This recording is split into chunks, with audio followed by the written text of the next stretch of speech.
नमस्कार दोस्तों, जय जोहार। मैं कौशल तिवारी और बिहनिया संजय में आपका स्वागत है।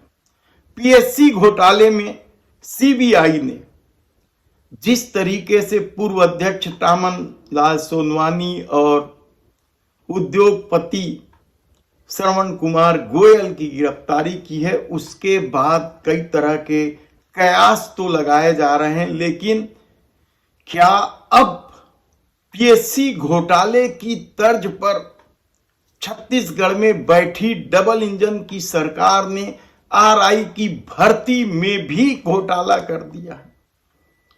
सूचना के अधिकार से जो जानकारी मिली है वह कम चौंकाने वाली नहीं है कि समूचे मामले में किस तरीके से खेल खेला गया है।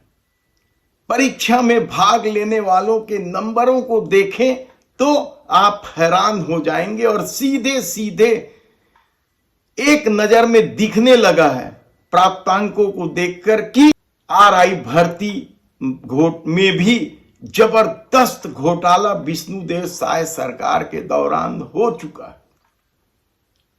आरोप तो यहां तक लगाए जा रहे हैं कि जो अभ्यर्थी परीक्षा में बैठे थे उन्हें बहुत पहले पेपर दे दिया गया था प्रश्न पत्र वाला, और उन्हें बकायदा परीक्षा के 2 दिन पहले रायपुर बुलाकर ट्रेनिंग भी दी गई थी कि किस तरीके से उत्तर पुस्तिकाएं लिखनी है और उनकी भर्ती हो जानी है, जिसमें कई चौंकाने वाले नाम सामने आए हैं। 2 भाइयों का भी चयन हुआ है, वह मामला भी तूल पकड़ा, और यह पूरा मामला पिछले कई दिनों से ईओडब्ल्यू के पास पहुंच चुका है, शिकायत हो चुकी है, लेकिन कार्रवाई नहीं हो रही। कहा जाता है कि इसमें शासन स्तर पर भी बड़ा खेल हुआ।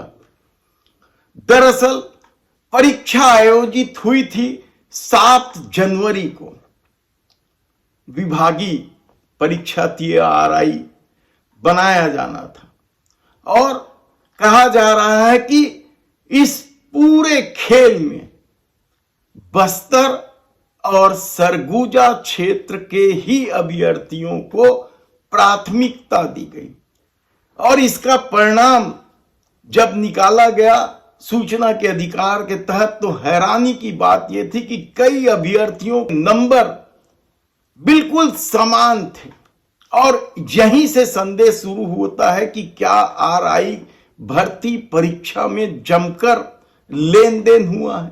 यह लेन देन क्या करोड़ों रुपए तक पहुंच गया है। आप सुनकर हैरान हो जाएंगे कि जिन 2 भाइयों का चयन हुआ है, जयप्रकाश जैन और तपेश कुमार जैन, दोनों को जो नंबर मिले हैं 78 नंबर मिले हैं, 78 समान नंबर मिले हैं। इसके अलावा जो हम आपको दिखा रहे हैं पीला जो स्केच में निशान लगाया गया है, मेहत्तर, बालाराम जैन, नीरज यादव, इन सभी को 86 नंबर मिला है। ये चारामा के हैं तीनों, और इसी तरीके से गणेश मिश्रा, कमल गुप्ता, श्रवण पांडे, त्रिभुवन, ये सभी को 88 नंबर मिले। सब अंबिकापुर सरगुजा क्षेत्र के हैं। दावा तो यहां तक किया जा रहा है कि इस मामले को लेकर डीएसपी लोकेश देवांगन को जांच अधिकारी नियुक्त भी कर दिया है, लेकिन क्या ईओडब्ल्यू अब उन माफियाओं तक पहुंच पाएगी जो इस पूरे प्रकरण में शामिल है। जो आरोप लगे बेहद गंभीर आरोप है कि जो परीक्षा में बैठने वाले थे उन्हें हफ्ते 15 दिन पहले पेपर दे दिया गया था, प्रश्न पत्र दे दिया गया था, और उन्हें परीक्षा से 2 दिन पहले यानी 5 और 6 जनवरी को रायपुर बुलाकर कुछ होटलों में ठहराया गया था, और बकायदा उन्हें किस तरीके से प्रश्न पत्र हल करने हैं उसकी ट्रेनिंग भी दी गई थी। इस मामले को लेकर कुछ छोटे अखबारों में खबरें भी छपी है। एक पत्रकार चारामा के हम नाम नहीं छाप रहे हैं क्योंकि उनसे सहमति नहीं मिली है। उसने तो बकायदा सूचना के अधिकार के तहत तमाम जानकारियां निकालकर मैं सबूत ईओडब्ल्यू में जांच अधिकारी लोकेश देवांगन को सब उपलब्ध करा दिया कि किस तरीके से खेल हुआ है। सूत्रों का तो यहां तक दावा है कि बिल्कुल पीएससी घोटाले की तर्ज पर हुए इस भर्ती घोटाले में जो रकम ली गई है वह करोड़ों में है और ऊपर तक पहुंची है। ऊपर तक यानी सचिव स्तर तक पहुंची है कि मंत्री स्तर तक पहुंची, कहना कठिन है।